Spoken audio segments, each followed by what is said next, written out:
11 सितंबर, Chicago का art institute.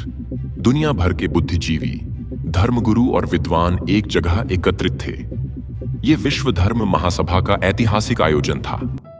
हर कोई अपनी संस्कृति और धर्म की श्रेष्ठता को सिद्ध करने के लिए तैयार था। लेकिन वहीं एक युवा सन्यासी, साधारण वस्त्रों में, भारत से आया हुआ, मंच के किनारे शांत खड़े, स्वामी विवेकानंद। लेकिन क्या आप जानते हैं कि उस ऐतिहासिक भाषण से पहले, जिसकी गूंज आज भी दिलों में सुनाई देती है, उस भाषण से पहले स्वामी विवेकानंद की आवाज कांप रही थी। उनके हाथ पसीने से भीग रहे थे। वो इतने नर्वस थे कि मंच पर जाने से पहले उन्हें सांस लेना मुश्किल हो रहा था। स्वामी विवेकानंद ने अमेरिका जाने का निर्णय तब लिया जब उन्हें यह विश्वास हुआ कि भारत की आध्यात्मिक धरोहर को दुनिया के सामने प्रस्तुत करना जरूरी है।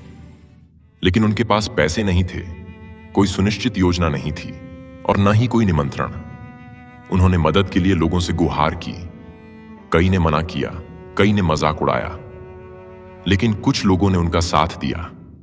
वो समुद्र के रास्ते शिकागो पहुंचे, लेकिन वहां जाकर उन्हें पता चला कि सम्मेलन की अंतिम तिथि गुजर चुकी थी। बिना आमंत्रण पत्र के उन्हें सम्मेलन में बोलने की अनुमति नहीं थी।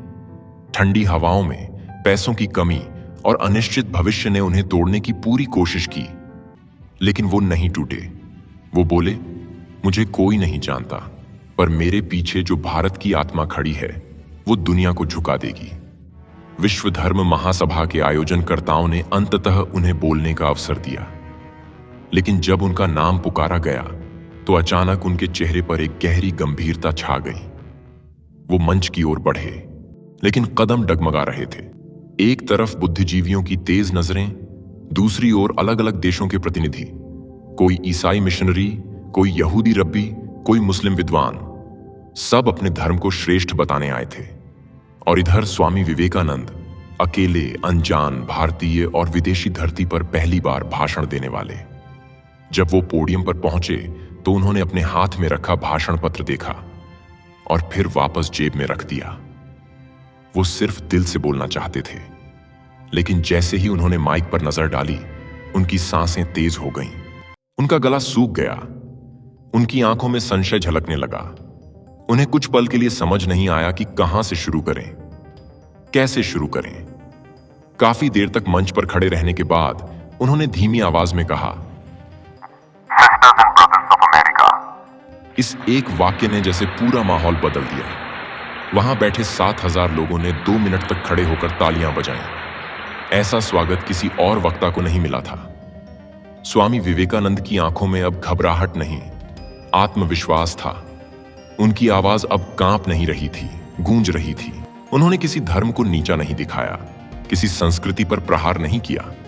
उन्होंने कहा, मैं उस देश से आया हूं जिसने सभी धर्मों को शरण दी है, जहां यहूदी आए, पारसी आए, ईसाई आए और सबको अपनाया गया।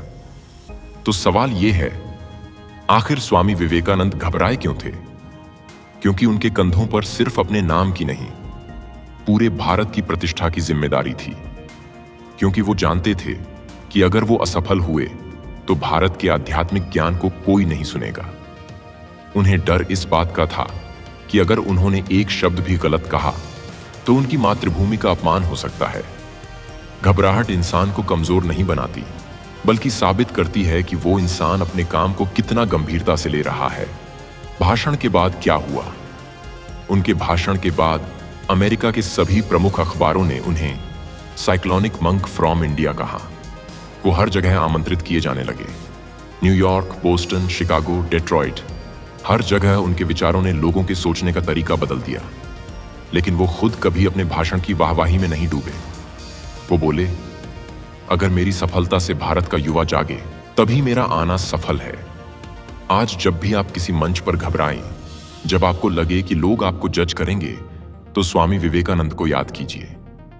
याद कीजिए उस क्षण को जब एक भारतीय युवा साधु ने दुनिया के सबसे प्रतिष्ठित मंच पर जाकर अपने डर को हराया और भारत को गर्व से सिर ऊंचा करने का अवसर दिया। आपकी घबराहट आपके अंदर की महानता का संकेत है। उसे दबाइए मत और उस डर को अपने आत्मविश्वास में बदल दीजिए। विवेकानंद ने खुद कहा था, stand up, be bold, be strong, take the whole responsibility on your shoulders. Chicago भाषण सिर्फ एक भाषण नहीं था, वो एक शुरुआत थी, एक आंदोलन की, एक जागरण की और उस भारत की जो फिर से उठ खड़ा हो रहा था। अगर आपको ये कहानी प्रेरणादायक लगी हो तो इसे जरूर शेयर कीजिए और सब्सक्राइब कीजिए लक मोटिवेशन ऑफिशियल चैनल को, जहां हम आपके लिए लाते हैं सच्ची, दिल छू लेने वाली और जिंदगी बदल देने वाली कहानियां।